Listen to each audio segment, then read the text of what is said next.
Hello, what is up boys and girls, Great Porters here once again with another video. And by the title of this video, you guys may have noticed that this video is going to be about the Sandy Hook shooting that did occur in Connecticut. So if you are sensitive to the topic, I would suggest that you left the video right now. Nevertheless, I do understand that commentators have made videos on this already, but after watching the video and other commentators' reactions, it's kind of fueled up this anger and this sadness in me that I just, had to get out there. Nevertheless, linked in the description will be the video that everyone is talking about, and that is the fact that someone had the insane idea, madness, to upload a video about 30 minutes long with quote-unquote evidence suggesting that the government was involved in, of course, the Sandy Hook shooting. And first of all, when I heard this, I was kind of skeptic and like, oh, this is total crap. I watched the video and I believed it, and I'm sad and embarrassed to say that I believed this for a good 20 minutes until I was like, hold up, I didn't do my research on this. And this is something that I suggest to you guys. If you guys hear anything, whether it be about, politics, the government, an event, school, any rumors at all, until you do your research, they're exactly just that, rumors. Unless they're confirmed by a trusted source, they are just that, rumors. So when I watched this video, I kind of did believe it, and I was like, oh crap, what's going on in my mind right now? I mean, at first I was like, oh, the government sucks, and then I was like, I didn't do my research. So of course, I did my research and I looked all over the place, and I found a video from LeftyOX, which is great because he did link everyone to a Reddit post in which it debunked every single quote-unquote evidence that the video had about the shooting and how the government was involved. So basically, people think that the government was involved because, there was a second shooter apparently, and the guy was sitting in the front seat of the police car, not in the back, because he was a quote-unquote spy. So he had the authority to sit in the front and not in the back. And also that there's a father, the father of one of the victims, he's laughing and crying at the death of his child. And this is something that's crazy, and just a whole bunch of crazy stuff like that. So nevertheless, this is what's going on.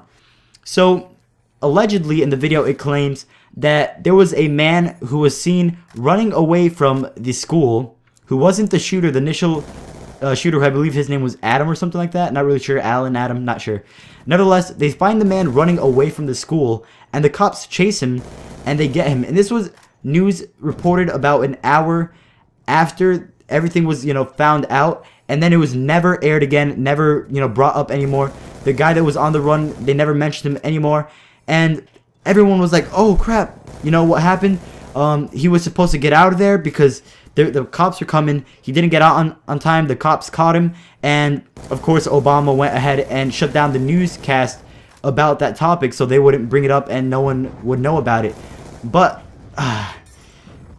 just craziness, even just that.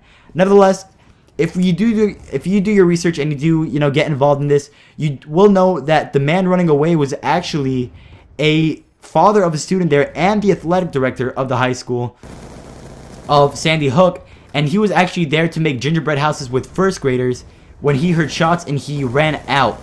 So of course the media records this man running away from the school, and people think he's a shooter when in fact he was just there, heard gunshots, and left. Of course, alarmed as any other person would do, try to get out of that situation. So just a bunch of stuff. And I mean, I'm not gonna lie, when people and unfortunate events do happen in the world, people do try to seek a path or sort of something that led up to this and why this happened, how did this come to be and stuff like that. And I'm not gonna lie, I find myself guilty of that, and I found myself guilty of that in the past, and I will explain to you guys an example. And just before we get started into this, I'm not looking for pity, just an example. When my father died, I started thinking like, oh, maybe, someone poisoned him. I don't know. Maybe the doctors were like undercover spies. And this may sound crazy, and it is crazy. I thought that like that's the reason why he died, and it was undercover spies and someone poisoned him because they didn't want him to talk anymore, and I don't know, just crazy stuff like that. And nowadays I'm just like, what was I thinking, So this is kind of like in the same situation where people are trying to find a way and a path and seeking a reason why this happened and whose fault it is and who's to blame, and everyone's looking at like the government, and this is insanity. Nevertheless, we're gonna go on to the next topic, which is the crying and laughing father. So here's the thing. the father hears that his child is dead and is inside the school. You know, he's shot, he's dead, unfortunately.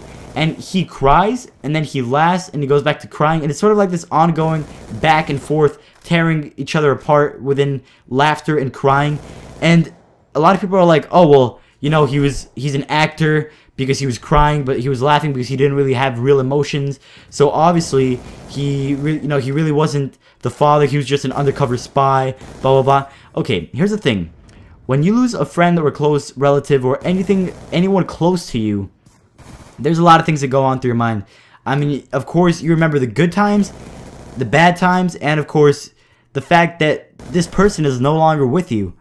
So, of course, you know, when my dad passed, I did remember, you know, all the good times, and I still do to this day, and I laugh about them every once in a while. But that doesn't mean that, you know, I don't miss him or I didn't care about him. It just means that I'm remembering the good times. And, of course, that's what I believe the father was going through. He was enjoying the good times and all the memories of his child and him. And, of course, snapping back to reality, realizing that he is now gone and he will never be able to get his child back. And that is what, you know, my thoughts on that is.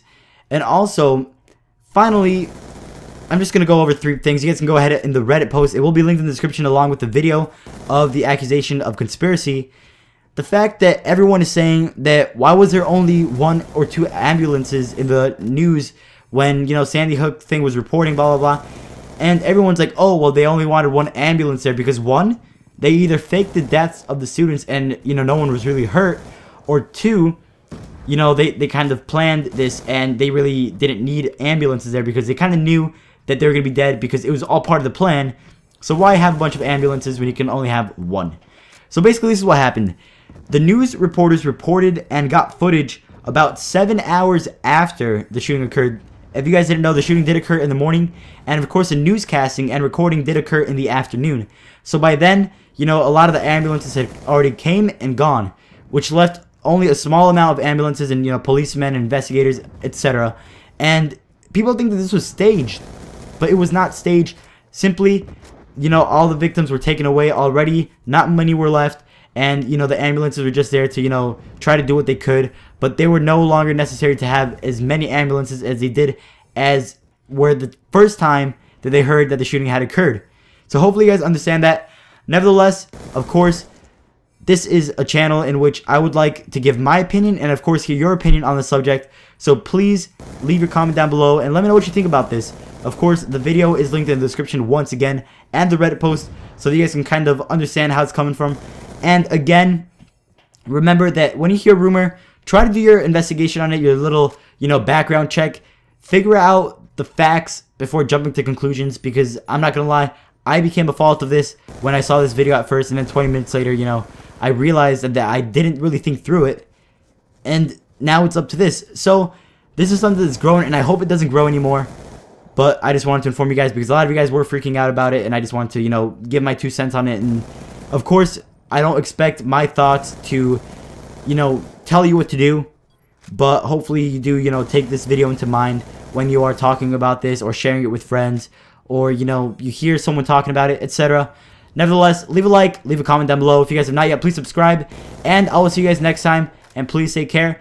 And before we end the video, I just want to say that my prayers and thoughts are still with ones affected of the Sandy Hook shooting. So if you guys, any of you guys that are watching out there were affected by the Sandy Hook thing, just know that you are in my thoughts and prayers, and this will not stop for a while, a long time, because I know how hard it is to lose someone. Especially, I can't even imagine what it's like to lose a child. But nevertheless, take care and God bless you guys.